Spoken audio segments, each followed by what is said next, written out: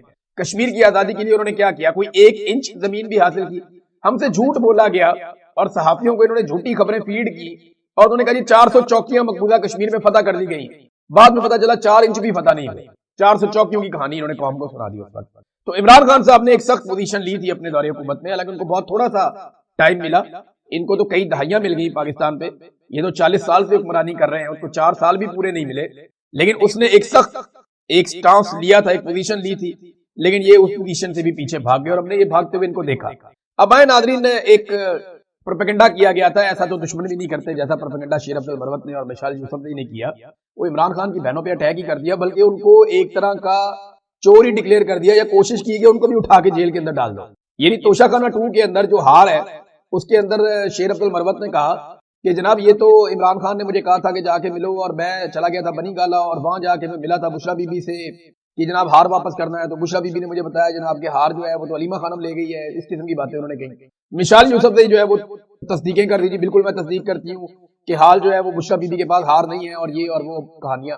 علیمہ خانم نے اس کا ایک جواب دیا اور کچھ میں نے اپنے سے بھی انفارمیشن اکٹھی کی. ایک تو پہلے آپ یہ دیکھ لیں کہ عمران خان صاحب کی فیملی نے یا بشرا بی بی نے جو ہار لیا توشہ خانہ سے، وہ توشہ خانہ کے قانون کے مطابق لیا. ہوتا کیا ہے کہ سرکاری آفیسر جاتا ہے، جا کے قیمت لگاتا ہے، آ کر بتاتا ہے جناب یہ اتنے کا ہے، اب اس کا اتنا پرسنٹ آپ 50% آپ جمع کروا دیں. انہوں نے 50% جمع کروایا اور وہ ہار لے لیا. اور میں آپ کو ایک اور بات بڑی ذمہ داری سے بتاتا ہوں، عمران خان صاحب اس کو ڈینائی نہیں کر سکتے. عمران خان صاحب اس کی ذمہ داری سے بھی دور نہیں جا سکتے، because he was the prime minister of Pakistan. جب یہ جیولری پرچیز کی گئی یہ قانون کے مطابق کی گئی، قانون کو کہیں وائلیٹ نہیں کیا گیا، اور عمران خان کو اس بارے میں نہیں پتا تھا. یہ میں آپ کو آج ذمہ داری سے بتا رہا ہوں، لیکن کیونکہ عمران خان صاحب کی فیملی نے لیا ہے تو عمران خان کی ذمہ داری ہے، وہ اس سے پیچھے نہیں جا سکتا. لیکن قانون کے مطابق لیا نا، غیر قانونی تو نہیں لیا. اس طرح کی 1000 چیزیں کلثوم نواز نے لی ہیں، نواز شریف کی بیٹی نے لی ہیں، خاندان نے لی ہیں، زرداری خاندان نے لی ہیں، بے شمار لوگوں نے لی ہیں. جس قانون کے تحت ان لوگوں نے لی، اسی قانون کے تحت بشرا بی بی نے بھی لے لی. اب ہوا یہ کہ یہ ہار کہاں پہ ہے، یہ معاملہ اٹھا دیا شیر عبد المروت نے. تو میں آپ کو کنفرم کر دیتا ہوں کہ عمران خان صاحب کی فیملی نے، ان کے سورسز نے کنفرم کیا ہے کہ یہ ہار علیمہ خانم کے پاس نہیں ہے، بلکہ توشہ خانہ کا کوئی بھی سامان ان کے پاس نہیں ہے. انہوں نے لیا ہی عمران خان صاحب کی بہنوں نے. خاص طور پہ علیمہ خانم کی بات ہو رہی ہے کیونکہ علیمہ خانم سے ایک پھڈا چل رہا ہے شیر عبد المروت کا اور مشال یوسفزئی کا. اور مشال یوسفزئی کو یہ لگتا ہے کہ بشرا بی بی اور علیمہ خانم کی لڑائی میں کوئی ان کا منافع ہو جائے گا یا فائدہ ہو جائے گا، غالباً یہی چلتا رہتا ہے نا. تو اب اس میں مریم ریاض بٹو صاحبہ جو بشرا بی بی کی بہن ہے وہ اچانک سامنے آتی ہیں اور وہ مشال یوسفزئی کے اوپر انہوں نے کڑی تنقید کی. یعنی بشرا بی بی کی بہن بھی مشال یوسفزئی کے خلاف ہو گئی اور انہوں نے کڑی تنقید کا نشانہ بناتے ہوئے ان کی پارٹی رکنیت معطل کرنے کا مطالبہ بھی کر دیا. ہار کہاں ہے میں آپ کو یہ بتا دیتا ہوں، ہار بشرا بی بی کی فیملی کے پاس. اور یہ توشہ خانہ 1 والے معاملات میں تو شیر عبد المروت جا سکتا تھا وہاں ملاقات کے لیے، 2 والا معاملہ تو آیا ہی بہت بعد میں تھا. اس کی تو ٹائم لائن ہی ٹھیک نہیں ہے. سارے الزام کی بقول علیمہ خانم کے یہ جو ٹائم لائن ہے سارے معاملے کی، اس وقت تو توشہ خانہ 2 والے ہار کی بات ہی نہیں ہو رہی تھی جس وقت تک بنی گالا کے اندر بشرا بی بی نظر بند تھی اور نظر بندی میں شیر عبدل کو کون ملنے دے رہا تھا. اب یہ بڑی عجیب و غریب چیزیں ہیں جو کچھ سوالات اٹھائے ہیں علیمہ خانم نے، لیکن یہاں پہ مشال یوسفزئی کے ستارے گردش میں آ جائیں گے. اس کی وجہ یہ ہے کہ مجھے نہیں لگتا کہ انہیں اس لیول تک جانا چاہیے تھا. اپنی اپنی مجبوری ہوتی ہے، بیچارے شیر عبدل کی اپنی مجبوری ہے، مشال یوسفزئی کی اپنی مجبوری ہے، ہمارے بہت سارے جرنلسٹ ہیں بیچارے ان کی اپنی مجبوریاں ہیں. کوئی بیچارہ ادھر سے نکل کے گالی دیتا ہے، کوئی ادھر سے نکل کے گالی دیتا ہے. پاکستان کی ملٹری اسٹیبلشمنٹ کا کنٹرول بڑا کمال ہے، بڑا کمال کنٹرول ہے. انہوں نے لوگوں کو ایسا کنٹرول کیا ہے، کسی کو ادھر سے پکڑ لیتے ہیں، کسی کی ویڈیو نکال لیتے ہیں، کسی کی کرپشن نکال لیتے ہیں، کسی کو ویسے ہی ڈرا دیتے ہیں، کسی کو نوکری کی دھمکی دے دیتے ہیں، کسی کو یہ کہتے ہیں تمہیں یہاں سے نکال دیں گے، وہ کر دیں گے، یہ کر دیں گے. ہر ایک کے اوپر کوئی نہ کوئی انہوں نے ڈنڈا رکھا ہوا ہوتا ہے. لوگ بیچارے کمپرومائز ہو جاتے ہیں. سارے لوگ مضبوط تو نہیں ہوتے، ایک طرح کے سارے لوگ کھڑے بھی نہیں ہو سکتے بیچارے. بہرحال نجم سیٹھی صاحب نے ہماری کچھ باتوں کی تصدیق کی ہے. یہ باتیں غور سے سنیے گا. یہ باتیں وہ نجم سیٹھی کر رہے ہیں جو نواز شریف کے، یعنی شریفوں کے، زرداریوں کے اور عاصم کے، سب کے، عاصم منیر کے سب کے قریب ہے. یعنی یہ جو نجم سیٹھی صاحب ہیں ملٹری اسٹیبلشمنٹ ان سے ناراض نہیں ہے. یہ پاکستان میں پروگرام کر رہے ہیں، پاکستان میں رہتے ہیں، وہاں پروگرام کرتے ہیں، گھومتے پھرتے ہیں، انجوائے کرتے ہیں، ان کو کوئی پرابلم نہیں ہے. ٹریول کرتے ہیں، ECL میں نام نہیں ہے، وہ بڑی کمفرٹیبل لائف گزار رہے ہیں. اٹ مینس کہ اسٹیبلشمنٹ ان سے ناراض نہیں ہے یا وہ اسٹیبلشمنٹ کے لیے کوئی پرابلم نہیں ہے. دوسرا شریف ہے، زرداری ہیں، یہ بھی آپ کے سامنے ہے. تو نجم سیٹھی صاحب نے 3 چیزوں کے اوپر سے پردہ اٹھایا. نمبر 1، اور یہ بات میں آپ کو بار بار کہتا رہتا ہوں، بار بار کہتا رہتا ہوں. انہوں نے کہا جی منصفانہ الیکشن ہو گئے تو 2 سیاسی جماعتیں فارغ ہو جائیں گی، ایک نون لیگ اور ایک پیپلز پارٹی. ان دونوں کے پلے کک نہیں بچے گا اگر منصفانہ الیکشن ہو گئے. ویسے تو ایم کیو ایم اور فضل الرحمان بھی فارغ ہو جائیں گے، لیکن کیونکہ وہ کبھی حکومت بنانے کی پوزیشن میں اکیلے آ ہی نہیں سکتے، لہٰذا ان کو نہ 3 میں نہ 13 میں گنتے نہیں ہیں. تو اصل گنتی کی 2 بڑی جماعتیں تو یہی ہیں نا، پیپلز پارٹی اور پی ایم ایل این. اگر شفاف الیکشن ہو گئے تو عمران خان ان دونوں کو فارغ کر دے. یہ نجم سیٹھی صاحب نے کلیئرلی بتایا. دوسرا انہوں نے کہا جی کہ عمران خان اگر رہا ہو گئے تو اہم شخصیت کا نقصان ہو جائے گا، اور اس اہم شخصیت کا ہم نام نہیں لے سکتے. کیا وہ اہم شخصیت ڈونلڈ ٹرمپ ہے؟ ڈونلڈ ٹرمپ کا نام تو روز لیتے ہیں. کیا نریندر مودی ہے؟ نہیں، اس کا نام بھی روز لیتے ہیں. کیا وہ اہم شخصیت شہباز شریف ہے؟ نہیں، اس کا نام روز لیتے ہیں. نواز شریف ہے، اس کا بھی نام روز لیتے ہیں. عاصم منیر ہے، ہاں اس کا نام نہیں لے سکتے. غور کریں نا، عاصم منیر صاحب کا نام آپ نہیں لے سکتے، ان کے بارے میں زیادہ پاکستان کے ٹی وی چینلز کے اوپر آپ اس طرح بات نہیں کر سکتے، ان کو پولیٹیسائز نہیں کر سکتے.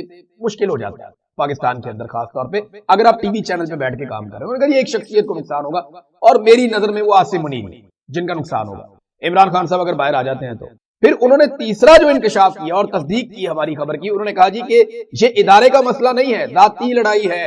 میں بار بار آپ کو کہتا ہوں نا کہ لڑائی عاصم منیر اور عمران خان کی ہے. یہ سارے بیچ میں جو ہے وہ تتر اور بٹھیر ہیں، یہ سارے لٹرم پٹرم میں بیچ میں، ان کی کوئی اوقات نہیں ہے. اصل لڑائی عمران خان اور عاصم منیر کے بیچ میں چل رہی ہے، اور یہ ایک ضد کی لڑائی ہے، ذاتی لڑائی ہے. اور انہوں نے ذاتی لڑائی کا لفظ استعمال کیا نجم سیٹھی نے. تو یہ ذاتی لڑائی ہے، اس سے ادارے کو کوئی نقصان نہیں ہوگا، شخصیت کو نقصان ہوگا. فوج کا کیا نقصان ہے عمران خان کے باہر آنے سے؟ 90% فوج عمران خان سے پیار کرتی ہے، فوجی عمران خان سے پیار کرتے ہیں. عمران خان فوج سے پیار کرتا ہے. وہ یہ کہتا ہے جی ملک بھی میرا، فوج بھی میری ہے. اگر مجھے ملک سے پیار ہے تو فوج میری ہے، میں اس سے بھی پیار کرتا ہوں، میرے اپنے لوگ ہیں. تو فوجی شہید ہو جاتا ہے، واقعی میں دکھ ہوتا ہے، تکلیف ہوتی ہے. اور جب اس شہید کو اس کا درجہ نہیں ملتا تو اور زیادہ دکھ ہوتا ہے. اور یہ حرکت ہوتی ہے اس لیے کہ پاکستان کی ملٹری اسٹیبلشمنٹ، چند جرنیل اپنے مفاد کے لیے پاکستان کی فوج کو انتہائی درجے کی بدنامی میں لے جا چکے ہیں. پورے کے پورے ادارے کا امیج خراب کر دیا پکڑ کے چند لوگوں نے اپنے ذاتی مفاد کے لیے. لیکن عمران خان کا جو ہے وہ بڑا کلیئر سٹانس ہے کہ ملک بھی میرا، فوج بھی میری.